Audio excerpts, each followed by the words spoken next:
संदेश मिले हैं और मैंने कोशिश की है कि ज्यादा से ज्यादा चिट्ठियों को पढ़ पाऊं, देख पाऊं, संदेशों को जरा समझने की कोशिश करूं।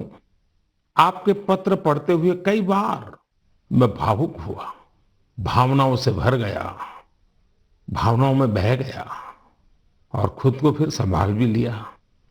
आपने मुझे मन की बात के 100वें एपिसोड पर बधाई दी है, लेकिन मैं सच्चे दिल से कहता हूं, दरअसल बधाई के पात्र तो आप सभी मन की बात के श्रोता है, हमारे देशवासी हैं। मन की बात कोटि कोटि भारतीयों के मन की बात है, उनकी भावनाओं का प्रकटीकरण है। साथियों, 3 अक्टूबर 2014 विजयादशमी का वो पर्व था और हम सब ने मिलकर विजयादशमी के दिन मन की बात की यात्रा शुरू की थी। विजयादशमी यानी बुराई पर अच्छाई की जीत का पर्व।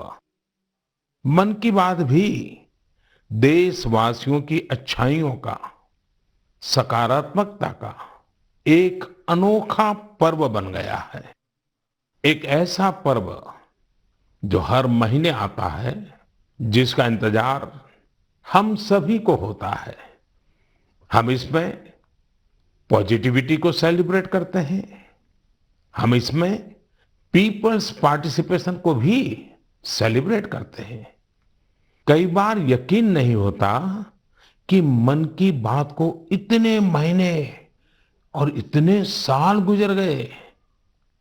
हर एपिसोड अपने आप में खास रहा। हर बार नए उदाहरणों की नवीनता, हर बार देशवासियों की नई सफलताओं का विस्तार। मन की बात में पूरे देश के कोने कोने से लोग जुड़े, हर आयु वर्ग के लोग जुड़े। बेटी बचाओ बेटी पढ़ाओ की बात हो, स्वच्छ भारत आंदोलन हो, खादी के प्रति प्रेम हो या प्रकृति की बात, आजादी का अमृत महोत्सव हो या फिर अमृत सरोवर की बात। मन की बात जिस विषय से जुड़ा वो जन आंदोलन बन गया और आप लोगों ने बना दिया। जब मैंने तत्कालीन अमेरिकी राष्ट्रपति बराक ओबामा के साथ साझा मन की बात की थी, तो इसकी चर्चा पूरे विश्व में हुई थी। साथियों, मन की बात मेरे लिए तो दूसरों के गुणों की पूजा करने की तरह ही रहा है। मेरे एक मार्गदर्शक थे, श्री लक्ष्मण राव जी इनामदार। हम उनको वकील साहब कहा करते थे। वो हमेशा कहते थे कि हमें दूसरों के गुणों की पूजा करनी चाहिए। सामने कोई भी हो, आपके साथ का हो, आपका विरोधी हो, हमें उसके अच्छे गुणों को जानने का, उनसे सीखने का प्रयास करना चाहिए। उनकी इस बात ने मुझे हमेशा प्रेरणा दी है। मन की बात दूसरों के गुणों से सीखने का बहुत बड़ा माध्यम बन गई है। मेरे प्यारे देशवासियों, इस कार्यक्रम ने मुझे कभी भी आपसे दूर नहीं होने दिया। मुझे याद है, जब मैं गुजरात का मुख्यमंत्री था तो वहां सामान्य जन से मिलना जुलना स्वाभाविक रूप से हो ही जाता था। मुख्यमंत्री का कामकाज और कार्यकाल ऐसा ही होता है, मिलने जुलने के अवसर बहुत मिलते रहते हैं। लेकिन 2014 में दिल्ली आने के बाद मैंने पाया कि यहां का जीवन तो बहुत ही अलग है। काम का स्वरूप अलग, दायित्व अलग, स्थितियां परिस्थितियों के बंधन, सुरक्षा का तामझाम, समय की सीमा। शुरुआती दिनों में कुछ अलग महसूस करता था, खाली खाली सा महसूस करता था।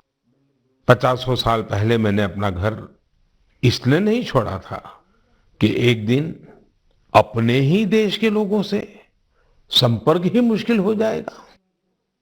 जो देशवासी मेरा सब कुछ है, मैं उनसे ही कट करके जी नहीं सकता था।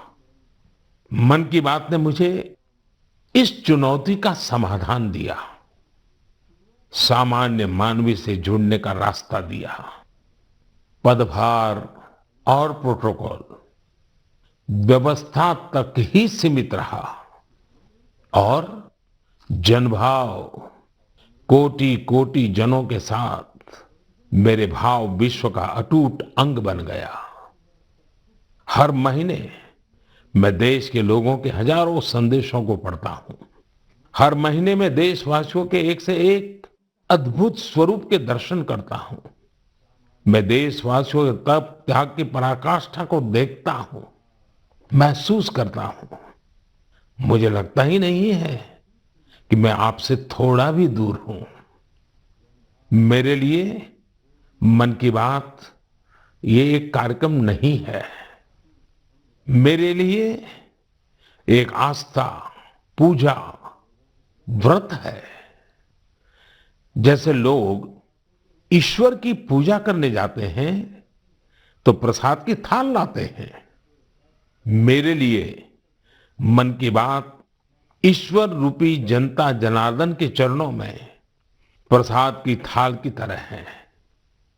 मन की बात मेरे मन की आध्यात्मिक यात्रा बन गया है। मन की बात स्व से समष्टि की यात्रा है। मन की बात अहम से वयम की यात्रा है। यह तो मैं नहीं तू ही इसकी संस्कार साधना है। आप कल्पना करिए, मेरा कोई देशवासी 40-40 साल से निर्जन पहाड़ी और बंजर जमीन पर पेड़ लगा रहा है। कितने ही लोग 30-30 साल से जल संरक्षण के लिए बावड़ियां और तालाब बना रहे हैं, उसकी साफ सफाई कर रहे हैं। कोई 25-30 साल से निर्धन बच्चों को पढ़ा रहा है, कोई गरीबों की इलाज में मदद कर रहा है। कितनी ही बार मन की बात में इनका जिक्र करते हुए मैं भावुक हो गया हूं। आकाशवाणी के साथियों को कितनी ही बार इसे फिर से रिकॉर्ड करना पड़ा है। आज पिछला कितना ही कुछ आंखों के सामने आए जा रहा है। देशवासियों के इन प्रयासों ने मुझे लगातार खुद को खपाने की प्रेरणा दी है। साथियों, मन की बात में जिन लोगों का हम जिक्र करते हैं वे सब हमारे हीरोज हैं, जिन्होंने इस कार्यक्रम को जीवंत बनाया है। आज जब हम 100वें एपिसोड के पड़ाव पर पहुंचे हैं तो मेरी ये भी इच्छा है कि हम एक बार फिर इन सारे हीरोज के पास जाकर उनकी यात्रा के बारे में जानें। आज हम कुछ साथियों से बात भी करने की कोशिश करेंगे। मेरे साथ जुड़ रहे हैं हरियाणा के भाई सुनील जगलान जी।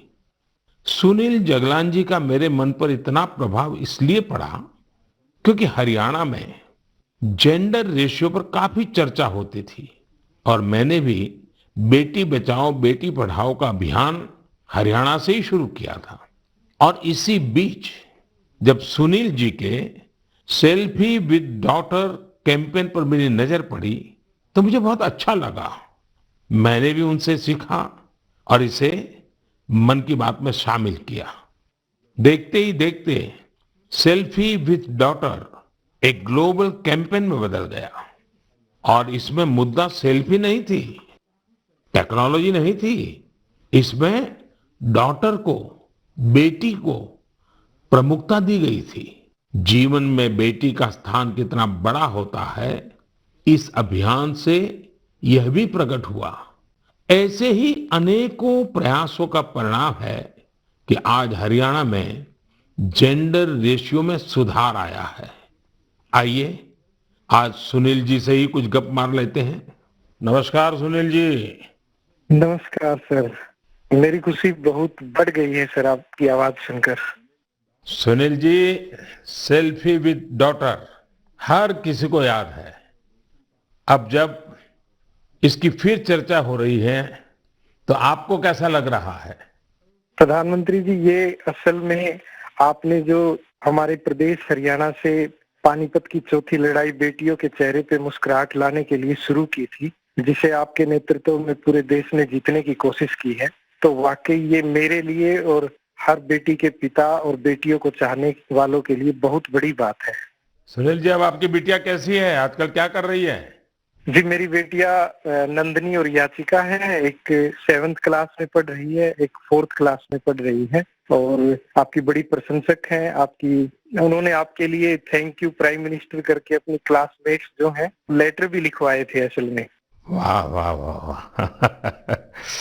अच्छा, बिटिया को आप मेरा और मन की बात के श्रोताओं का खूब सारा आशीर्वाद दीजिए। बहुत बहुत शुक्रिया जी, आपकी वजह से देश की बेटियों के चेहरे पे लगातार मुस्कान बढ़ रही है। बहुत बहुत धन्यवाद सुनील जी। जी शुक्रिया।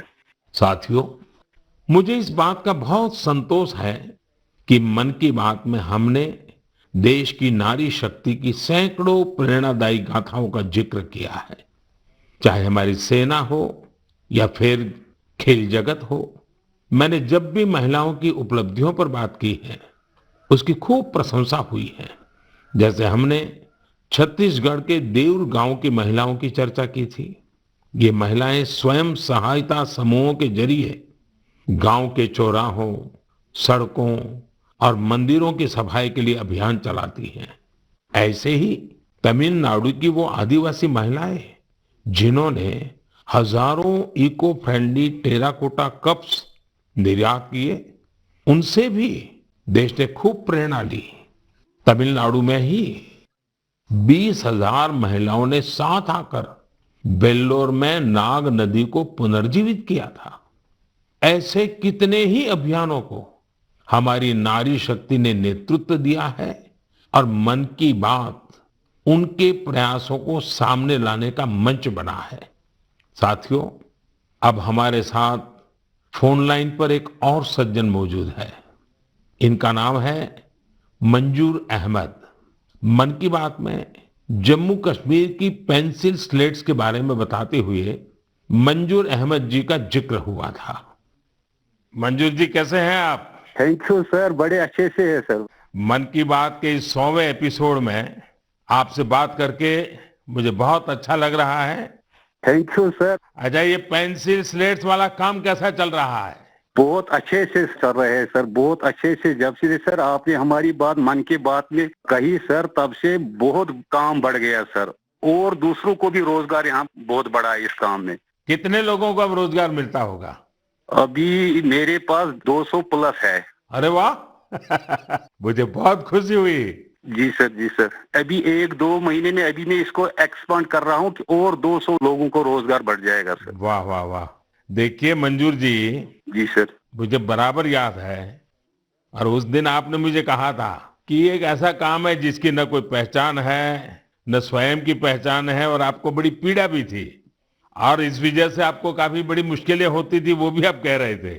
लेकिन अब तो पहचान भी बन गई और 200 से ज्यादा लोगों को रोजगार दे रहे हैं। जी सर, जी सर। और नया एक्सपांशन करके और 200 लोगों को रोजगार दे रहे हैं। ये तो बहुत खुशी की खबर दी आपने।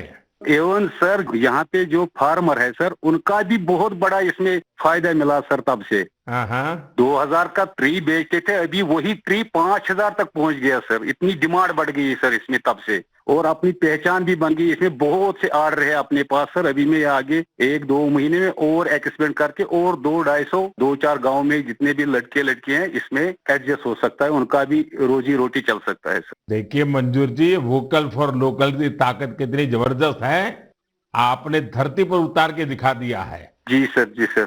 मेरी तरफ से आपको और गांव के सभी किसानों को और आपके साथ काम कर रहे हैं सभी साथियों को भी मेरी तरफ से बहुत बहुत शुभकामनाएं। धन्यवाद भैया। धन्यवाद सर। साथियों, हमारे देश में ऐसे कितने ही प्रतिभाशाली लोग हैं जो अपनी मेहनत के बलबूते ही सफलता के शिखर तक पहुंचे हैं। मुझे याद है, विशाखापट्टनम के वेंकट मुरली प्रसाद जी ने एक आत्मनिर्भर भारत चार्ट शेयर किया था। उन्होंने बताया था कि वो कैसे ज्यादा से ज्यादा भारतीय प्रोडक्ट्स ही इस्तेमाल करेंगे। जब बेतिया के प्रमोद जी ने एलईडी बल्ब बनाने की छोटी यूनिट लगाई, या गढ़ मुक्तेश्वर के संतोष जी ने मैट्स बनाने का काम किया, मन की बात ही उनके उत्पादों को सबके सामने लाने का माध्यम बना। हमने मेक इन इंडिया के अनेक उदाहरणों से लेकर स्पेस स्टार्टअप्स तक की चर्चा मन की बात में की है। साथियों, आपको याद होगा, कुछ एपिसोड पहले मैंने मणिपुर की बहन विजय शांति देवी जी का भी जिक्र किया था। विजय शांति जी कमल के रेशों से कपड़े बनाती हैं। मन की बात में उनके इस अनोखे इको फ्रेंडली आइडिया की बात हुई तो उनका काम और पॉपुलर हो गया। आज विजय शांति जी फोन पर हमारे साथ हैं। नमस्ते Vijay Shanti ji, how are you? Sir, I am fine. And how is your work going on? Sir, still working along with my 30 women. In such a short period, you have reached 30% team. Yes, sir. This year also more expand with 100 women in my area. So your target is 100 women. Yeah, 100 women. And now people are familiar with this lotus stem fiber? Yes, sir. Everyone know from Man Ki Baat program all over India. So now it's very popular. Yes, sir. From Prime Minister Man Ki Baat program, everyone knows about the lotus fiber. So now you got the market also. Yes, sir. I have got a market from USA also. They want to buy in bulk, in large quantities. But I want to give from this year to send the US also. So now you are exporter. Yes, sir. From this year, I export our product made in India, lotus fiber. So when I say vocal for local and now local for global. Yes, sir. I want to reach my product all over the globe of world. So congratulations and wish you best luck. Thank you, sir. Thank you. Thank you, Vijaya Shanti. Thank you, sir. साथियों, मन की बात की एक और विशेषता रही है। मन की बात के जरिए कितने ही जन आंदोलन ने जन्म भी लिया है और गति भी पकड़ी है। जैसे हमारे खिलौने, हमारी टॉय इंडस्ट्री को फिर से स्थापित करने का मिशन मन की बात से ही तो शुरू हुआ था। भारतीय नस्ल के श्वान, हमारे देशी डॉग्स, उसको लेकर जागरूकता बढ़ाने की शुरुआत भी तो मन की बात से ही की थी। हमने एक और मुहिम शुरू की थी कि हम गरीब छोटे दुकानदारों से मोलभाव नहीं करेंगे, झगड़ा नहीं करेंगे। जब हर घर तिरंगा मुहिम शुरू हुई, तब भी मन की बात ने देशवासियों को इस संकल्प से जोड़ने में खूब भूमिका निभाई। ऐसे हर उदाहरण समाज में बदलाव का कारण बने हैं। समाज को प्रेरित करने का ऐसे ही बीड़ा प्रदीप सांगवान जी ने भी उठा रखा है। मन की बात में हमने प्रदीप सांगवान जी की हीलिंग हिमालयज अभियान की चर्चा की थी। वो फोन लाइन पर हमारे साथ हैं। प्रदीप जी नमस्कार। सर जय हिंद। जय हिंद, जय हिंद भैया। कैसे हैं आप? सर बहुत बढ़िया, आपकी आवाज सुनकर और भी अच्छी। आपने हिमालय को हील करने को सोची। हाँ जी सर। अभियान भी चलाया। आजकल आपका कैंपेन कैसा चल रहा है?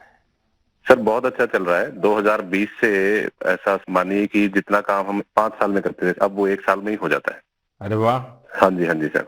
शुरुआत बहुत नर्वस हुई थी, बहुत डर था इस बात को लेके कि जिंदगी भर ये कर पाएंगे नहीं कर पाएंगे, पर थोड़ा सपोर्ट मिला और 2020 तक हम बहुत स्ट्रगल भी कर रहे थे। ऑनेस्टली लोग बहुत कम जुड़ रहे थे, बहुत सारे ऐसे लोग थे जो कि सपोर्ट नहीं कर पा रहे थे, हमारी मुहिम को इतना तवज्जो भी नहीं दे रहे थे। बट 2020 के बाद जब मन की बात में जिक्र हुआ, उसके बाद बहुत सारी चीजें बदल गई। मतलब पहले हम साल में 6-7 क्लीनिंग ड्राइव कर पाते थे, 10 क्लीनिंग ड्राइव कर पाते थे। आज की डेट में हम डेली बेसिस पे 5 टन कचरा इकट्ठा करते हैं अलग अलग लोकेशन से। अरे वाह। मन की बात में जिक्र होने के बाद आप सर बिलीव करें मेरी बात को कि मैं ऑलमोस्ट गिव अप करने की स्टेज पे था एक टाइम पे, और उसके बाद फिर बहुत सारा बदलाव आया मेरे जीवन में और चीजें इतनी स्पीड अप हो गई कि जो चीजें हमने सोची नहीं थी। सो आई एम रियली थैंकफुल कि पता नहीं कैसे हमारे जैसे लोगों को आप ढूंढ लेते हैं कौन इतनी दूर दराज एरिया में काम करता है, हिमालय के क्षेत्र में जाके बैठ के हम काम कर रहे हैं, सॉल्टिट्यूड पे काम कर रहे हैं, वहां पे आपने ढूंढा हमें, हमारे काम को दुनिया के सामने लेके आए। तो मेरे लिए बहुत इमोशनल मोमेंट था तब भी और आज भी कि मैं हमारे देश के जो प्रथम सेवक हैं उनसे मैं बातचीत कर पा रहा हूँ। मेरे लिए इससे बड़ी सौभाग्य की बात नहीं हो सकती। प्रदीप जी, आप तो हिमालय के चोटियों पर सच्चे अर्थ में साधना कर रहे हैं और मुझे पक्का विश्वास है अब आपका नाम सुनते ही लोगों को याद आ जाता है कि आप कैसे पहाड़ों की स्वच्छता अभियान में जुड़े हैं। हाँ जी सर। और जैसा आपने बताया कि अब तो बहुत बड़ी टीम बनती जा रही है और आप इतनी बड़ी मात्रा में डेली काम कर रहे हैं। हाँ जी सर। और मुझे पूरा विश्वास है कि आपके इन प्रयासों से, उसकी चर्चा से अब तो कितने ही पर्वतारोही स्वच्छता से जुड़े फोटो पोस्ट करने लगे हैं। हाँ जी सर, बहुत। ये अच्छी बात है। आप जैसे साथियों के प्रयास के कारण waste is also a wealth, ये लोगों के दिमाग में अब स्थिर हो रहा है और पर्यावरण की भी रक्षा हो रही है और हिमालय का जो हमारा गर्व है उसको संभालना, संवारना वो सामान्य मानवी जुड़ रहा है। प्रदीप जी, बहुत अच्छा लगा मुझे। बहुत बहुत धन्यवाद भैया। Thank you sir, thank you so much. जय हिंद। साथियों, आज देश में टूरिज्म बहुत तेजी से ग्रो कर रहा है। हमारे ये प्राकृतिक संसाधन हो, नदियां, पहाड़, तालाब या फिर हमारे तीर्थ स्थल हो, उन्हें साफ रखना बहुत जरूरी है। ये टूरिज्म इंडस्ट्री की बहुत मदद करेगा। पर्यटन में स्वच्छता के साथ साथ हमने इनक्रेडिबल इंडिया मूवमेंट की भी कई बार चर्चा की है। इस मूवमेंट से लोगों को पहली बार ऐसे कितनी जगहों के बारे में पता चला जो उनके आसपास ही थे। मैं हमेशा ही कहता हूं कि हमें विदेशों में टूरिज्म पर जाने से पहले हमारे देश के कम से कम 15 टूरिस्ट डेस्टिनेशन पर जरूर जाना चाहिए। और यह डेस्टिनेशन जिस राज्य में आप रहते हैं वहां के नहीं होने चाहिए, आपके राज्य से बाहर किसी अन्य राज्य के होने चाहिए। ऐसे ही हमने स्वच्छ सियाचिन, सिंगल यूज प्लास्टिक और ई वेस्ट जैसे गंभीर विषयों पर भी लगातार बात की है।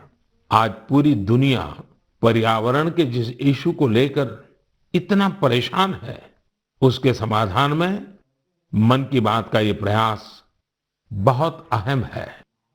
साथियों, मन की बात को लेकर मुझे इस बार एक और खास संदेश यूनेस्को की डीजी ऑद्रे ऑजुले का आया है। उन्होंने सभी देशवासियों को 100 एपिसोड के इस शानदार जर्नी के लिए शुभकामनाएं दी हैं। साथ ही उन्होंने कुछ सवाल भी पूछे हैं। आइए पहले यूनेस्को की डीजी के मन की बात सुनते हैं। Namaste, Excellency, dear Prime Minister. On behalf of UNESCO, I thank you for this opportunity to be part of the 100th episode of the Man Ki Baat radio broadcast. UNESCO and India have a long common history. We have very strong partnerships together in all areas of our mandate: education, science, culture, and information. And I would like to take this opportunity today to talk about the importance of education. UNESCO is working with its member states to ensure that everyone in the world has access to quality education by 2030. With the largest population in the world, could you please explain the Indian way to achieving this objective? UNESCO also works to support culture and protect heritage, and India is chairing the G20 this year. World leaders will be coming to Delhi for this event. Excellency, how does India want to put culture and education at the top of the international agenda? I once again thank you for this opportunity and convey my very best wishes through you to the people of India. À bientôt. Merci beaucoup. Thank you, Excellency. I'm happy to interact with you in the 100th Man Ki Baat program. I'm also happy that you have raised the important issues of education and culture. साथियों, UNESCO की DG ने education और cultural preservation यानी शिक्षा और संस्कृति संरक्षण को लेकर भारत के प्रयासों के बारे में जानना चाहा है। ये दोनों ही विषय मन की बात के पसंदीदा विषय रहे हैं। बात शिक्षा की हो या संस्कृति की, उसके संरक्षण की बात हो या संवर्धन की, भारत की यह प्राचीन परंपरा रही है। इस दिशा में आज देश जो काम कर रहा है वो वाकई बहुत सराहनीय है। नेशनल एजुकेशन पॉलिसी हो या क्षेत्रीय भाषा में पढ़ाई का विकल्प हो, एजुकेशन में टेक्नोलॉजी इंटीग्रेशन हो, आपको ऐसे अनेक प्रयास देखने को मिलेंगे। वर्षों पहले गुजरात में बेहतर शिक्षा देने और ड्रॉप आउट रेट्स को कम करने के लिए गुणोत्सव और शाला प्रवेश उत्सव जैसे कार्यक्रम जन भागीदारी की एक अद्भुत मिसाल बन गए थे। मन की बात में हमने ऐसे कितने ही लोगों के प्रयासों को हाईलाइट किया है जो निस्वार्थ भाव से शिक्षा के लिए काम कर रहे हैं। आपको याद होगा, एक बार हमने ओडिशा में ठेले पर चाय बेचने वाले स्वर्गीय डी प्रकाश राव जी के बारे में चर्चा की थी, जो गरीब बच्चों को पढ़ाने के मिशन में लगे हुए थे। झारखंड के गांवों में डिजिटल लाइब्रेरी चलाने वाले संजय कश्यप जी हो, कोविड के दौरान ई लर्निंग के जरिए कई बच्चों की मदद करने वाली हेमलता एनके जी हो, ऐसे अनेक शिक्षकों के उदाहरण हमने मन की बात में लिए हैं। हमने कल्चरल प्रिजर्वेशन के प्रयासों को भी मन की बात में लगातार जगह दी है। लक्षद्वीप का कुम्मेल ब्रदर्स चैलेंजर्स क्लब हो या कर्नाटका के क्वेमश्री जी कला चेतना जैसे मंच हो, देश के कोने कोने से लोगों ने मुझे चिट्ठी लेकर ऐसे उदाहरण भेजे। हमने उन 3 कॉम्पिटिशन्स को लेकर भी बात की थी जो देशभक्ति पर गीत, लोरी और रंगोली से जुड़े थे। आपको ध्यान होगा, एक बार हमने देश भर के स्टोरी टेलर्स से स्टोरी टेलिंग के माध्यम से शिक्षा की भारतीय विधाओं पर चर्चा की थी। मेरा अटूट विश्वास है कि सामूहिक प्रयास से बड़ा बदलाव लाया जा सकता है।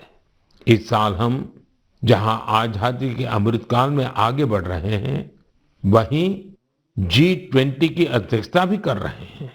यह भी एक वजह है कि एजुकेशन के साथ साथ डाइवर्स ग्लोबल कल्चर्स को समृद्ध करने के लिए हमारा संकल्प और मजबूत हुआ है।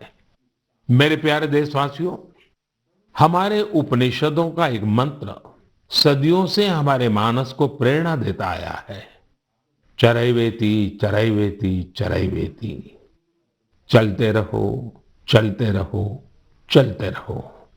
आज हम इसी चरैवेति चरैवेति की भावना के साथ मन की बात का 100वां एपिसोड पूरा कर रहे हैं।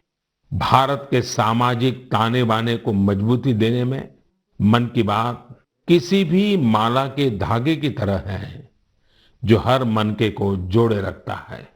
हर एपिसोड में देशवासियों के सेवा और सामर्थ्य ने दूसरों को प्रेरणा दी है। इस कार्यक्रम में हर देशवासी दूसरे देशवासी की प्रेरणा बनता है। एक तरह से मन की बात का हर एपिसोड अगले एपिसोड के लिए जमीन तैयार करता है। मन की बात हमेशा सद्भावना, सेवा भावना और कर्तव्य भावना से ही आगे बढ़ा है। आजादी के अमृत काल में यही पॉजिटिविटी देश को आगे ले जाएगी, नई ऊंचाई पर ले जाएगी। और मुझे खुशी है कि मन की बात से जो शुरुआत हुई वो आज देश की नई परंपरा भी बन रही है। एक ऐसी परंपरा जिसमें हमें सबका प्रयास की भावना के दर्शन होते हैं। साथियों, मैं आज आकाशवाणी के साथियों को भी धन्यवाद दूंगा जो बहुत धैर्य के साथ इस पूरे कार्यक्रम को रिकॉर्ड करते हैं। वो ट्रांसलेटर्स जो बहुत ही कम समय में बहुत तेजी के साथ मन की बात का विभिन्न क्षेत्रीय भाषाओं में अनुवाद करते हैं, मैं उनका भी आभारी हूं। मैं दूरदर्शन के और माय गॉव के साथियों को भी धन्यवाद देता हूं। देश भर के टीवी चैनल्स, इलेक्ट्रॉनिक मीडिया के लोग जो मन की बात को बिना कॉमर्शियल ब्रेक के दिखाते हैं, उन सभी का मैं आभार व्यक्त करता हूं। और आखिरी में मैं उनका भी आभार व्यक्त करूंगा जो मन की बात की कमान संभाले हुए हैं, भारत के लोग, भारत में आस्था रखने वाले लोग। ये सब कुछ आपकी प्रेरणा और ताकत से ही संभव हो पाया है। साथियों, वैसे तो मेरे मन में आज इतना कुछ कहने को है कि समय और शब्द दोनों कम पड़ रहे हैं, लेकिन मुझे विश्वास है कि आप सब मेरे भावों को समझेंगे, मेरी भावनाओं को समझेंगे। आपके परिवार के ही एक सदस्य के रूप में मन की बात के सहारे आपके बीच में रहा हूं, आपके बीच में रहूंगा। अगले महीने हम एक बार फिर मिलेंगे, फिर से नए विषयों और नई जानकारियों के साथ देशवासियों की सफलताओं को सेलिब्रेट करेंगे। तब तक के लिए मुझे विदा दीजिए और अपना और अपनों का खूब ख्याल रखिए। बहुत बहुत धन्यवाद।